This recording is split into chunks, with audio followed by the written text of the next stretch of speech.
നിയമസഭ പാസാക്കിയ ബില്ലുകളിൽ ഒപ്പിടുന്നതിൽ ഗവർണർക്ക് സമയപരിധി നിശ്ചയിക്കണമെന്നാവശ്യപ്പെട്ട് കേരളം നൽകിയ ഹർജിയിൽ മെയ് 6-ന് വിശദമായ വാദം കേൾക്കും. സിബി ജോസഫാണ് ദില്ലിയിൽ നിന്ന് വിവരങ്ങൾ നൽകാനുള്ളത്. സിബി, ഇന്ന് കേസ് പരിഗണിച്ചിരുന്നു. എന്താണ് കോടതിയിൽ ഇന്ന് നടന്നത്? ഇന്നിപ്പോൾ ഈ നിയമസഭ പാസാക്കിയ ബില്ലുകളിൽ സമയപരിധി നിശ്ചയിക്കുന്ന ആവശ്യപ്പെട്ടുകൊണ്ട് കേരളം നൽകിയ ഹർജി ഇന്ന് സുപ്രീം കോടതിയുടെ പരിഗണനയിൽ വന്നു. ജസ്റ്റിസ് PS നരസിംഹ അധ്യക്ഷനായ ബെഞ്ചാണ് ഈ ഹർജി പരിഗണിച്ചത്.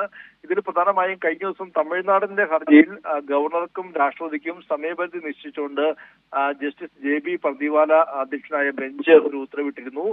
സമാനമായ ഹർജിയാണ് കേരളവും സുപ്രീം കോടതിയിൽ സമർപ്പിച്ചത്. അതുകൊണ്ട് തന്നെ ഇന്നിപ്പോൾ കേരളത്തിന് വേണ്ടി ഹാജരായ KK വേണുഗോപാൽ അദ്ദേഹം വ്യക്തമാക്കിയത് ബില്ലുകളിൽ സമയപരിധി വേണമെന്ന ഹർജി കേരളം പിൻവലിക്കുകയാണ്. കാരണം ഈ ഒരു നേരത്തെ ഉണ്ടായ ഈ ഒരു ഉത്തരവ് കേരളത്തിന് ബാധകമാണെന്ന് ചൂണ്ടിക്കാട്ടിക്കൊണ്ടാണ് ഈ ഹർജി പിൻവലിക്കാൻ വേണ്ടി കേരളം തയ്യാറായത്.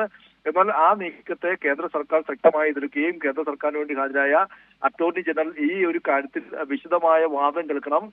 തമിഴ്നാടിന്റെ ഹർജിയും കേരളത്തിന്റെ ഹർജിയും തമ്മിൽ വ്യത്യാസമുണ്ട്. അതുകൊണ്ട് തന്നെ ഈ കാര്യത്തിൽ ഒരു സാവകാശം അനുവദിക്കണമെന്നും അതിൽ വിശദമായ വാദം വേണമെന്നും കേന്ദ്ര സർക്കാർ ശക്തമായി എതിർക്കുകയായിരുന്നു. പിന്നീടാണ് മെയ് 6-ലേക്ക് ഈ ഒരു കേസ് മാറ്റുകയും പിന്നെ വിശദമായി വാദം കേൾക്കാമെന്ന് സുപ്രീം കോടതി അറിയിച്ചിട്ടുള്ളത്. ഇതിൽ പ്രധാനമായും ഈ കേരളത്തിന്റെ ഹർജിയിൽ ഉന്നയിക്കുന്നവ തമിഴ്നാട് കേസിന്റെ വിധിയിൽ ഉൾപ്പെട്ടിട്ടില്ല എന്നുള്ളൊരു വാദമാണ് കേന്ദ്ര സർക്കാർ ഉയർത്തിയത്. ഈ സുപ്രീം കോടതി വിധിയുടെ ഒരു പരിധിയിൽ കേരളത്തിന്റെ ഹർജി വരില്ല എന്നും കേന്ദ്രം വാദിക്കുകയും ചെയ്തു. തമിഴ്നാടിന്റെ ഹർജിയിലെ വിധി കേരളത്തിന് ബാധകമല്ല, സുപ്രീം കോടതി വിധിയുടെ പരിധിയിൽ കേരളത്തിന്റെ ഹർജി വരില്ല, ഈ കാരണങ്ങൾ കാണിച്ചാണ് കേന്ദ്രം ഇന്ന് വാദിച്ചത്. ഇതിൽ സംസ്ഥാനം എടുത്ത നിലപാട് എന്താണ്? സംസ്ഥാന സർക്കാർ പ്രധാനമായും ചൂണ്ടിക്കാട്ടിയത് ഇത് കൃത്യമായി തമിഴ്നാട് സർക്കാർ തമിഴ്നാട് സർക്കാരിന്റെ ഹർജിയിൽ കൃത്യമായ ഒരു സമയപരിധി നിശ്ചയിച്ചിട്ടുണ്ട്. അത്തരത്തിലൊരു ഉത്തരവുണ്ടായ പശ്ചാത്തലത്തിൽ ഈ സമയപരിധി വേണമെന്ന ഹർജി, 2 ഹർജികളാണ് കേരളം നൽകിയത്. ആദ്യം സമയപരിധി അല്ലെങ്കിൽ ഗവർണർമാർക്ക് ഇത്തരം കാര്യങ്ങളിൽ ഒരു മാർഗനിർദ്ദേശം നൽകണമെന്ന ഹർജിയാണ് കേരളം നൽകിയത്. രണ്ടാമത് ഈ ബില്ലുകൾ 4ഓളം ബില്ലുകൾ വൈകിപ്പിക്കുന്ന നടപടി, ഈ 2 ഹർജികളിൽ ഈ സമയപരിധി വേണമെന്ന ഹർജി അത് പിൻവലിക്കുന്നതായി കേരളം അറിയിക്കുകയായിരുന്നു. ആ സമയത്താണ് കൃത്യമായി ഈ കേന്ദ്ര സർക്കാർ ശക്തമായി എതിർക്കുകയും പിന്നീട് ഇത്തരത്തിൽ മെയ് 6-ന് വിശദമായി വാദം കേൾക്കാമെന്ന് അറിയിക്കുകയും ചെയ്തു. എന്തായാലും കേന്ദ്ര സർക്കാരിന്റെ നിലപാട് എന്ന് പറയുന്നത് തമിഴ്നാടിന്റെ ഹർജിയുമായി ബന്ധപ്പെട്ടുകൊണ്ട് വലിയ തിരിച്ചടി കേന്ദ്ര സർക്കാരിന് ഉണ്ടായ ഒരു പശ്ചാത്തലവും കൂടിയുണ്ട്.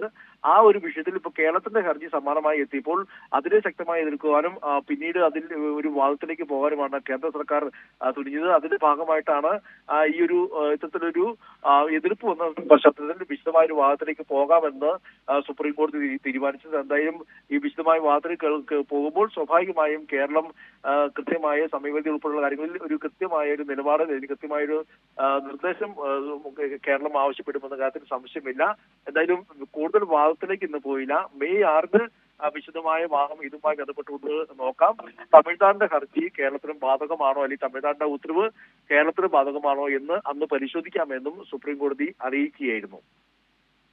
അതെ സിബി, ഈ തമിഴ്നാടിന്റെ വിധി വന്നതിന് ശേഷം BJP നേതാക്കൾ, NDA നേതാക്കൾ പല വിധത്തിൽ പ്രതികരിച്ചത് സുപ്രീം കോടതിക്കെതിരെയുള്ള വിമർശനങ്ങൾ എന്ന നിലയ്ക്കായിരുന്നു. ഈ വിധത്തിലല്ല ആ വിഷയത്തെ കൈകാര്യം ചെയ്യേണ്ടത് എന്നത് ഈ വിഷയത്തെ മുൻനിർത്തിക്കൊണ്ടുള്ള വിമർശനങ്ങളൊക്കെ വന്നിരുന്നു. അതേ നിലപാട് തന്നെ ഇന്ന് ഏതാണ്ട് അതിന് സമാനമായ ഒരു നിലപാട് ഇന്ന് സുപ്രീം കോടതിക്കകത്തും ആ നിലപാട് അവർ സ്വീകരിക്കുന്നുണ്ട് അഭിഭാഷകൻ എന്നതാണ്. കാരണം തമിഴ്നാടിന്റെ വിഷയം കേരളത്തെ സംബന്ധിച്ചിടത്തോളം ബാധകമല്ല എന്നത്, കേന്ദ്ര സർക്കാരിനെ സംബന്ധിച്ചിടത്തോളം വലിയ തിരിച്ചടി ഉണ്ടാക്കിയ വിധി തമിഴ്നാട് വിഷയത്തിൽ ഉണ്ടായതാണ്. സ്വാഭാവികമായും അത്തരം പ്രതീക്ഷകൾ കേരളം വെച്ചു പുലർത്തുന്നുണ്ട്. സമാന വിഷയമാണല്ലോ.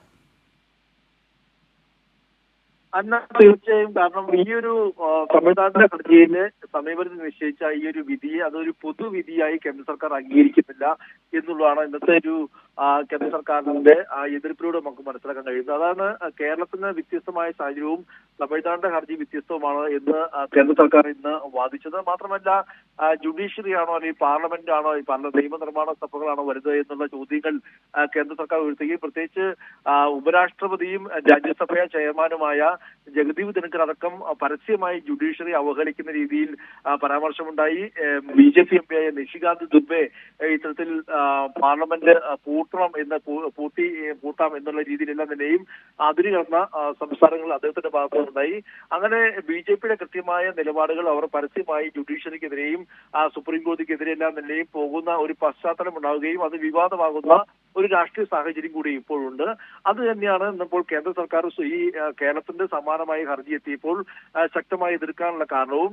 എന്തായാലും കേന്ദ്ര സർക്കാരിന് ഇതിൽ കൂടുതൽ വാദത്തിലേക്ക് പോകാൻ തന്നെയാണ് ആഗ്രഹമെന്ന് സുപ്രീം കോടതി അറിയിക്കുകയും എന്തായാലും നിയമപരമായ രീതിയിൽ നോക്കുമ്പോൾ അത്തരത്തിലൊരു എതിർപ്പ് പറയുമ്പോൾ സ്വാഭാവികമായും അത് വിശദമായ ആ വാദത്തിലേക്ക് പോകേണ്ടി വരും. അങ്ങനെ മെയ് 6 വിശദമായ വാദത്തിലേക്ക് പോകാം. തമിഴ്നാട്ടിൽ വിധിച്ച ആ ഒരു വിധി കൃത്യമായി കേരളത്തിനും ബാധകമാണോ എന്നുള്ള കാര്യങ്ങളെല്ലാം തന്നെയും വിശദമായി പരിശോധിക്കാമെന്ന് വ്യക്തമാക്കുകയായിരുന്നു. എന്തായാലും ഈ ഒരു കേസിൽ വീണ്ടും നിയമ പോരാട്ടത്തിലേക്ക് തന്നെ നീങ്ങുന്നു എന്ന് പറയാം. മാത്രമല്ല ഈ സമീപത്തിൽ നിശ്ചയിച്ച ഉത്തരവ് എല്ലാ സംസ്ഥാനങ്ങൾക്കും പൊതുവായി ബാധകമാണോ എന്നടക്കമുള്ള കാര്യങ്ങളെല്ലാം തന്നെയും ഒരു വ്യക്തത ഇനി ഉണ്ടാകുമെന്ന കാര്യത്തിൽ സംശയമില്ല. എന്തായാലും നിയമ പോരാട്ടം തുടങ്ങിയത് കേരളമാണ്. ഇപ്പോൾ കേരളത്തിൽ നിയമ പോരാട്ടം എപ്പോഴും തുടരുന്നു. സ്വാഭാവികമായും ഈ 4 ബില്ലുകൾ ഇനിയും തടഞ്ഞു വെച്ചിരിക്കുന്ന ഒരു പശ്ചാത്തലമുണ്ട്. ഈ ബില്ലുകൾ തമിഴ്നാട്ടിന്റെ ഈ ഒരു ഉത്തരവ് ബാധകമാണെങ്കിൽ ഈ ബില്ലുകളും സ്വാഭാവികമായും നിയമമായി മാറേണ്ടതാണ്. പക്ഷെ അതിനെ ഇന്നിപ്പോൾ കേന്ദ്ര സർക്കാർ സുപ്രീം കോടതിയിൽ എതിർക്കുകയാണ് ഉണ്ടായത്. ആ ഒരു സമീപനത്തെ തുടർന്നാണ് പിന്നീട് വിശദമായ വാദത്തിലേക്ക് പോയത്. അതെ സിബി, ബില്ലുകളിൽ 3 മാസത്തിനുള്ളിൽ തീരുമാനമെടുക്കണം. തീരുമാനം നീട്ടാൻ ഗവർണർക്ക് അധികാരമില്ല എന്നത് തമിഴ്നാട് വിഷയത്തിൽ പരിഗണിച്ചുകൊണ്ട് സുപ്രീം കോടതി പറഞ്ഞ കാര്യങ്ങളാണ്. ഭരണഘടന അനുസരിച്ച് 3 വ്യവസ്ഥകളുണ്ട്. ഒന്ന്, ബില്ലിന് അനുമതി കൊടുക്കുക, അതല്ലെങ്കിൽ നിഷേധിക്കുക, അതല്ലെങ്കിൽ പ്രസിഡന്റിന്റെ അനുമതിക്ക് വിടുക. ഈ ബില്ല് നീട്ടിവെച്ചതിന് ശേഷം, തടഞ്ഞു വെച്ചതിന് ശേഷം കുറെ കാലത്തിന് ശേഷം രാഷ്ട്രപതിക്ക് അയക്കാം എന്നൊരു വ്യവസ്ഥ അതിനകത്തില്ല എന്നതുകൂടി വ്യക്തമാക്കുന്നുണ്ട്. അവിടെ തമിഴ്നാട്ടിൽ RN രവി ആണെങ്കിൽ ഇവിടെ ആരിഫ് മുഹമ്മദ് ഖാൻ. 2 സംസ്ഥാനങ്ങളിലും വലിയ വ്യത്യാസമൊന്നുമില്ല. കേരളവും അർഹിക്കുന്നത് അതേ നീതിയാണല്ലോ. തീർച്ചയായും കേരളം ആണ് ഇതിലൊരു നിയമ പോരാട്ടത്തിന് തുടക്കം കുറിച്ചത്. കാരണം നമുക്കറിയാം, അന്ന് 7ഓളം ബില്ലുകളായിരുന്നു ഗവർണർ ആരിഫ് മുഹമ്മദ് ഖാൻ ഏകദേശം 2.5 വർഷത്തിലധികമായി പിടിച്ചുവെച്ച ഒരു സാഹചര്യം ഉണ്ടായത്. പിന്നീടാണ് ഒരു നിയമ പോരാട്ടത്തിലേക്ക് കേരളത്തിന് പോകേണ്ടി വന്നതും. എന്നാൽ അതിൽ അന്ന് അയച്ച 7 ബില്ലുകളിൽ ഒരു ബില്ലിൽ മാത്രമാണ് അന്ന് ഗവർണർ ആരിഫ് മുഹമ്മദ് ഖാൻ ഒപ്പിട്ടത്. അത് ബാക്കിയുള്ള 6 ബില്ലുകളും തടഞ്ഞു വെക്കുന്ന ഒരു സാഹചര്യം ഉണ്ടാകുകയും പിന്നീട് 2 ബില്ലുകൾ രാഷ്ട്രപതിക്ക് അയക്കുകയും ചെയ്തു. രാഷ്ട്രപതി കഴിഞ്ഞ ദിവസമാണ് 2 ബില്ലുകൾ നിരസിച്ചതായി വിവരം കേരളത്തെ അറിയിച്ചത്. അതായത് ഒന്ന്, ചാൻസലർ പദവിയിൽ നിന്നും ഗവർണറെ നീക്കുന്നതിനുള്ള 2022 സർവകലാശാല നിയമ ഭേദഗതി, മറ്റൊന്ന് 2022 യൂണിവേഴ്സിറ്റി അപ്പലേറ്റ് ട്രിബ്യൂണൽ നിയമന ഭേദഗതി ബില്ല്. ഈ 2 ബില്ലുകൾ രാഷ്ട്രപതി അനുമതി നിഷേധിച്ചതും ഏറെ വൈകിയാണ് കേരളത്തെ അറിയിച്ചതും. ഇതെല്ലാം തന്നെ ചൂണ്ടിക്കാട്ടിക്കൊണ്ടായിരുന്നു കേരളം ഈ ഒരു ഹർജിയിൽ അടിയന്തരമായി പരിഗണിക്കുന്ന ആവശ്യം കഴിഞ്ഞ ദിവസം സുപ്രീം കോടതി അറിയിക്കുകയും പിന്നീട് ഇന്നത്തേക്ക് മാറ്റുകയും ചെയ്ത്. അന്ന് ജസ്റ്റിസ് സഞ്ജയ് ഖന്ന വ്യക്തമാക്കിയത് ഈ ബില്ല് കേരളത്തിന്റെ ഹർജിയും JB പർദ്ദവാനയുടെ ബില്ലിലേക്ക് മാറ്റുന്ന കാര്യം പരിഗണിക്കാമെന്നായിരുന്നു. പിന്നീട് ഇതുമായി ബന്ധപ്പെട്ടുകൊണ്ട് ആണ് ഇന്നിപ്പോൾ ഹർജി വീണ്ടും പരിഗണിക്കുമ്പോൾ ഈ കേന്ദ്ര സർക്കാർ ശക്തമായി എതിർക്കുന്നു. എന്തായാലും തമിഴ്നാടിന് വേണ്ടി വന്ന ആ വിധി കേരളത്തിന് ബാധകമല്ല എന്നുള്ള നിലപാടിൽ കേന്ദ്ര സർക്കാർ ഇപ്പോഴും ഉറച്ചു നിൽക്കുകയാണ്. പക്ഷെ അതേസമയം തന്നെ കേരളത്തിന്റെ ഹർജിക്ക് അല്ലെങ്കിൽ തമിഴ്നാട്ടിലെ ഹർജിക്ക് സമാനമായ ഹർജി തന്നെയാണ് കേരളം നൽകിയെന്ന കാര്യത്തിൽ സംശയമില്ല. ഇനി അതൊക്കെ വാദങ്ങളിൽ കൃത്യമായി കേരളം തെളിയിക്കുകയും വേണം. ശരി, ബില്ലുകളിൽ ഒപ്പിടാനുള്ള സമയപരിധി കാണിച്ച കേരളത്തിന്റെ ഹർജിയിൽ സുപ്രീം കോടതി വിശദമായ വാദം കേൾക്കുന്നതിന് വേണ്ടി മെയ് 6 മാറ്റിവെച്ചിരിക്കുന്നു. സിബി ജോസഫാണ് ദില്ലിയിൽ നിന്ന് വിവരങ്ങൾ നൽകിയത്.